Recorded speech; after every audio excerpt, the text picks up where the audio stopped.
warga masyarakat Indonesia untuk turun ke jalan di hari esok, Senin 17 Februari 2025 dengan tajuk Indonesia Gelap.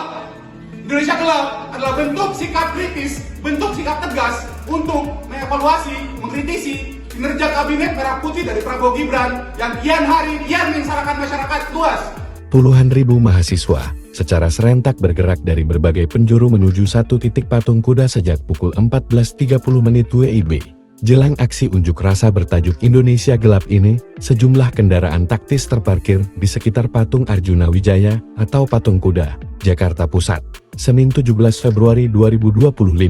1.623 polisi sudah mulai berjaga-jaga untuk mengamankan aksi demonstrasi yang sudah dimulai dan direncanakan akan berlangsung hingga Rabu dini hari.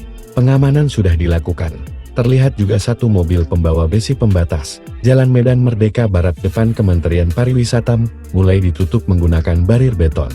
Sebelum dalam rangka pengamanan aksi penyampaian pendapat dari sejumlah aliansi, kami melibatkan 1.623 personil gabungan, kata Kapolres Metro Jakarta Pusat Kombes Pol Susatyo Purnomo Kondro Senin 17 Februari 2025. Personel gabungan terdiri dari Polda Metro Jaya, Polres Metro Jakarta Pusat, TNI, Pemerintah Provinsi Jakarta, dan instansi terkait.